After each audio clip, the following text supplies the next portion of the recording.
Rain poured in relentless sheets across the city that night, drumming against the windows of St. James Medical Center. Inside room 407, the lights were dim, machines hummed softly, and a young woman lay in bed, one hand resting on her swollen belly. Her name was Alina Monroe, and she was 8 months pregnant, just a few weeks away from meeting the child she had dreamed of her entire life. Her husband, Daniel, had stepped out for coffee. He'd been by her side for most of the night, packing nervously, answering work calls in hushed tones, his suit jacket hanging on the chair like a reminder of the double life he lived. Alina didn't know it, not fully, but she had started to suspect.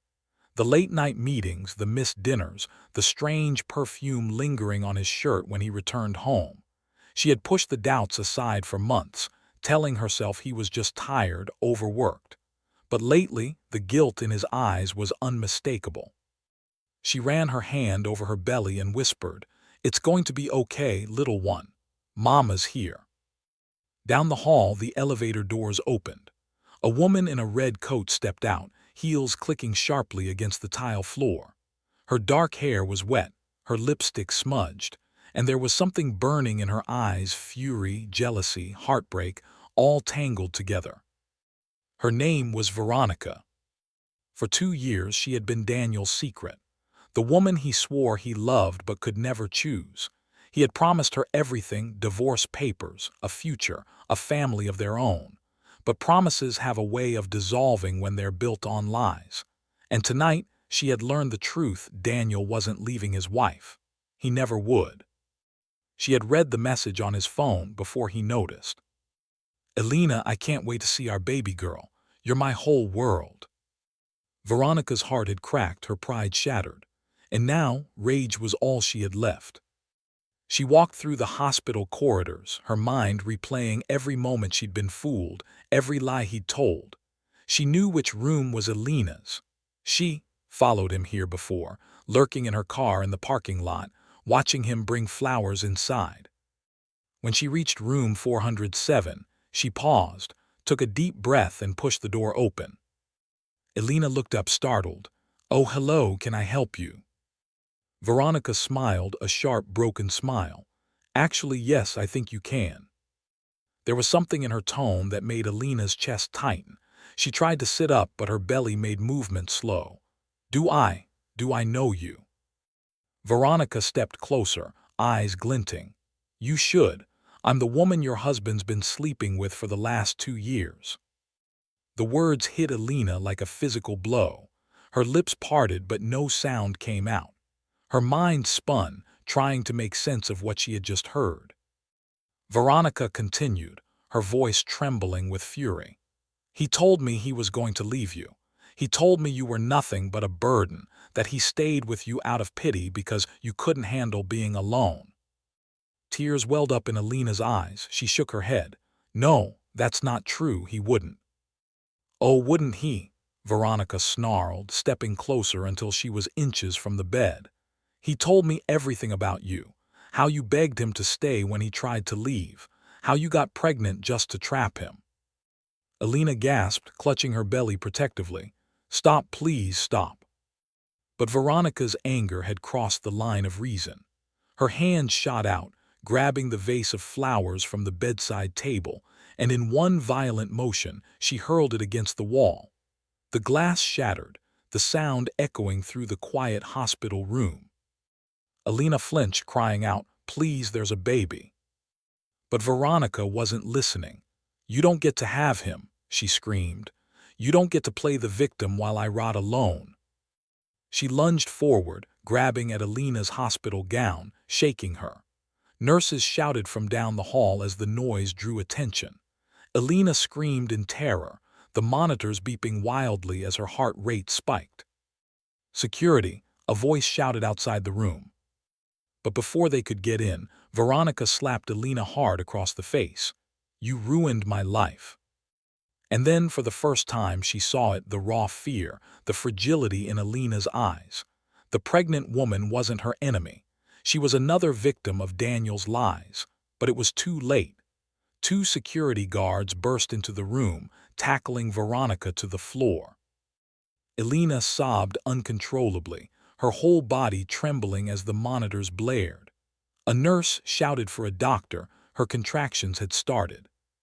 In the chaos, Veronica struggled, screaming, "He told me you didn't matter. He said you were pathetic. You hear me, Elena? He said you meant nothing." They dragged her out of the room as she kicked and cursed. And down the hall, Daniel arrived with 2 coffees in hand, only to see his mistress being escorted out in handcuffs. His face turned pale. "Elena!" he cried, dropping the cups and running toward the room. But it was too late. Elena was being rushed to the delivery ward, her body shaking, her voice barely a whisper. "Daniel, why?" And somewhere deep inside her heart, something shattered that could never be mended again. The hospital corridors were chaos. Nurses rushed in and out of the delivery room, the metallic scent of antiseptic thick in the air. Daniel stood outside, trembling, his hands still sticky with spilled coffee. He could hear Elena's cries from inside, sharp and broken, and every sound cut through him like a blade. He wanted to go in, wanted to hold her hand, but he knew she didn't want to see him. Not after what had just happened. Not after his lies had crawled out into the light. "Mr. Monroe," a nurse said firmly, blocking his way. "You need to wait outside. She's under stress. We'll let you know when you can see her." He nodded numbly and sank into a chair. His heart was pounding, his mind reeling. Veronica, why had she come? What had she done? He buried his face in his hands, but the image of her, screaming, wild, dragged away in handcuffs, wouldn't leave him. They had met 2 years ago at a corporate event.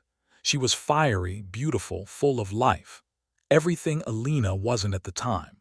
He had told himself it was just a distraction, something harmless. But like every lie, it grew. And now, the consequences were all around him. A doctor pushed open the door a few minutes later, face grave. "Mr. Monroe, your wife's blood pressure spiked due to stress. We had to induce early labor, but she and the baby are stable for now." Daniel's breath caught. "Can I see her?" The doctor hesitated, briefly. Inside the room, Elena looked pale and exhausted. Sweat glistened on her forehead, her eyes red from crying. When she saw Daniel, she turned her head away. "Elena," he whispered, stepping closer. She didn't respond. "Elena, please, I swear I never meant for this to happen. Veronica." Her voice cracked as she interrupted. "Don't you say her name." He stopped. Tears streamed down her cheeks as she whispered, "She came into my room. She told me everything. You lied to me for years, Daniel. While I carried your child, you were sleeping with her." Daniel's chest tightened. "It's over. I ended it, I swear." Elena turned to face him then, her expression hard and hollow. "If you loved me, you wouldn't have started it." He opened his mouth, but no words came. "She said I trapped you with this baby," Elena continued, voice trembling. "Is that what you told her, that I got pregnant just to keep you?" "No," Daniel said quickly, shaking his head. "That's not true. I love you. I wanted this family." Elena's eyes filled again. "Then why did you destroy it?" The silence between them stretched, thick and unbearable. A nurse entered to adjust her IV, giving Daniel a sharp look, a silent order to leave. He stepped back, helpless. As he walked out, his phone buzzed. A message, unknown number. "You think you can just erase me? You'll regret it." It was from Veronica. Daniel's stomach sank. Meanwhile, down in the hospital's security office, Veronica sat cuffed to a metal chair, her face streaked with mascara and rain. A police officer stood guard beside her. "You attacked a pregnant woman," the officer said coldly. "You're lucky she and the baby are alive." Veronica's voice was hoarse. "You don't understand. He lied to me. He used me. He made me believe she was the problem." The officer raised an eyebrow. "That doesn't give you the right to assault someone." She laughed bitterly. "You think I care about rights?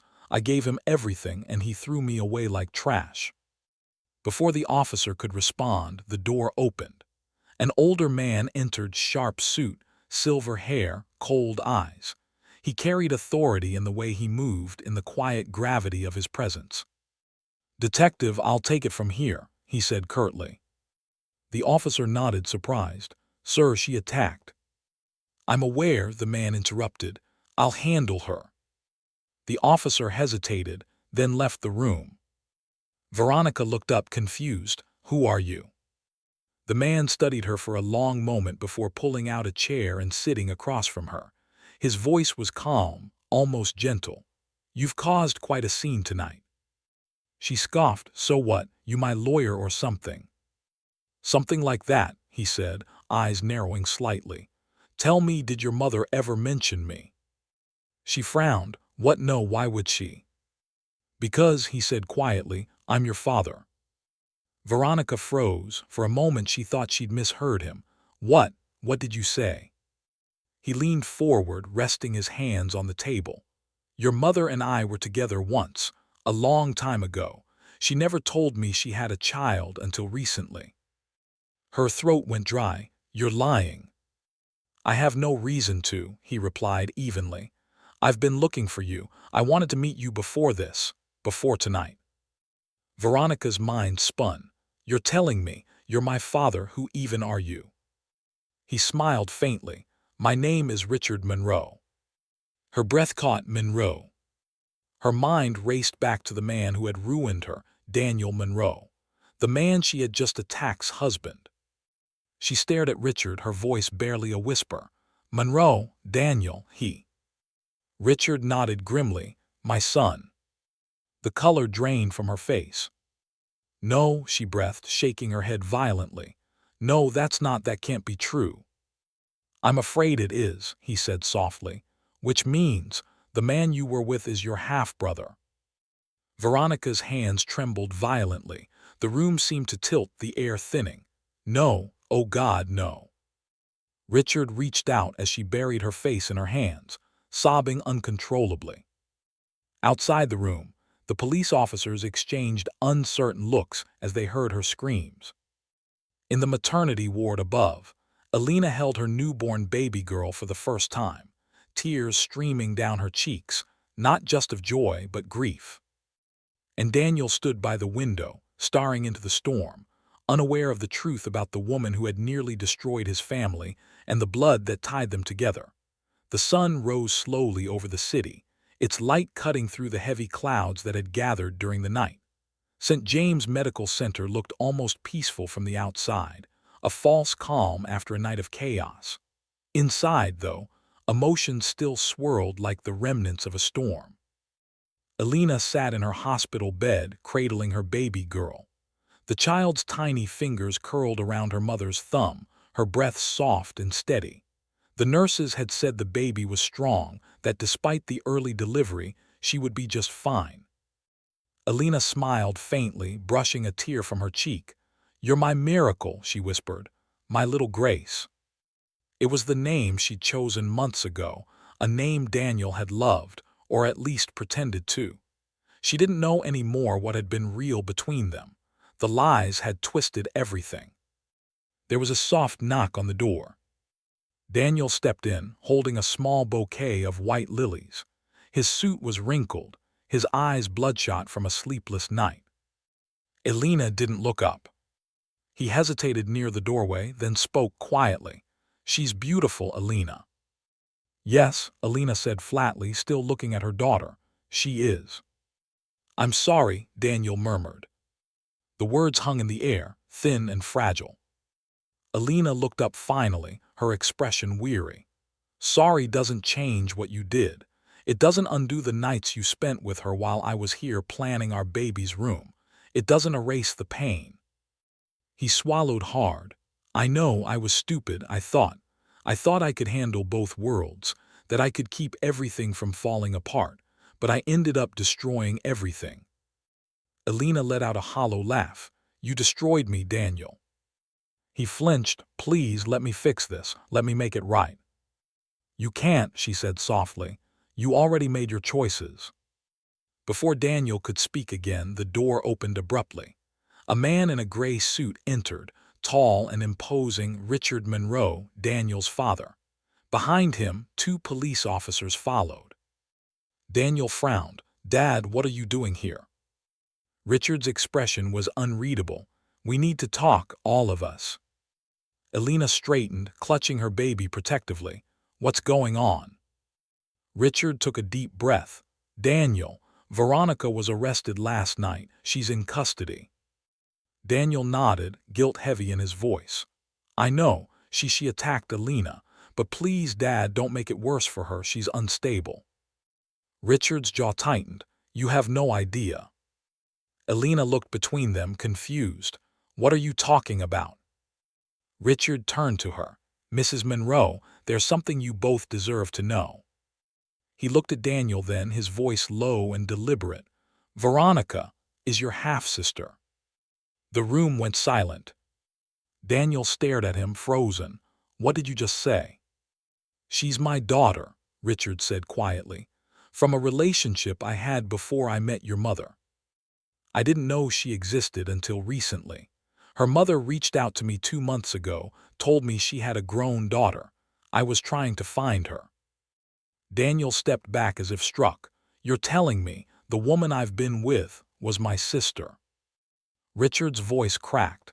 "Yes, you didn't know and neither did she, but it's true." Elena gasped, her hand flying to her mouth. "Oh my God!" Daniel's legs nearly gave out. He stumbled back into the chair, face pale as death. "No, no, this can't be happening. That's impossible." Richard's eyes softened, pain flickering in them. "I wish it were. When I went to see her last night at the police station, she broke down completely. She didn't know either. She thought you were just another man who betrayed her." Daniel buried his face in his hands, his mind spinning. Every memory, every word, every touch, all of it now tainted by horror. Elena could barely speak. You were with your own sister." Daniel looked up, tears streaming down his face. "I didn't know, Elena. I swear to God I didn't know." Richard's voice was low, remorseful. "Neither did I until last night. By the time I told her the truth, she was hysterical. She kept saying she wanted to die, that she'd been cursed her whole life." There was a knock at the door again. A police officer entered, hat in hand. "Mr. Monroe, I'm sorry to interrupt, but there's been an incident." Richard turned sharply. "What kind of incident?" The officer hesitated. "It's about Veronica. She attempted suicide in her holding cell early this morning. She's alive, but she's in critical condition." Daniel's eyes widened in shock. "What?" Elena's breath caught. "Oh God." The officer continued quietly. "She lost a lot of blood. The doctors are trying to stabilize her now." Richard closed his eyes, his shoulders sagging. "Take me to her." The officer nodded and left the room. Daniel stood frozen, torn between guilt and disbelief. "I need to go too." Elena's voice stopped him. "Why?" He turned to her. "Why, Daniel? Because you feel sorry. Because she's your sister now, not your mistress. Or because you finally realized what your lies did to everyone." He didn't answer. Elena's tears returned, hot and silent. "Go," she said softly, "but don't come back." Daniel opened his mouth, but her eyes, tired, broken, resolute, told him there was nothing left to say. He nodded slowly and walked out, leaving her with the baby. The ICU was cold and sterile, the machines humming quietly. Veronica lay pale against the sheets, an oxygen mask over her face, her wrists bandaged. Richard stood beside her bed, his expression filled with guilt. He reached out, brushing a strand of hair from her face. "I'm sorry, Veronica, I failed you." Her eyes fluttered open weakly. You're really my father." He nodded, his voice breaking. "Yes." Tears rolled down her cheeks. "I didn't know. I swear I didn't know." "I know," he whispered. "It wasn't your fault."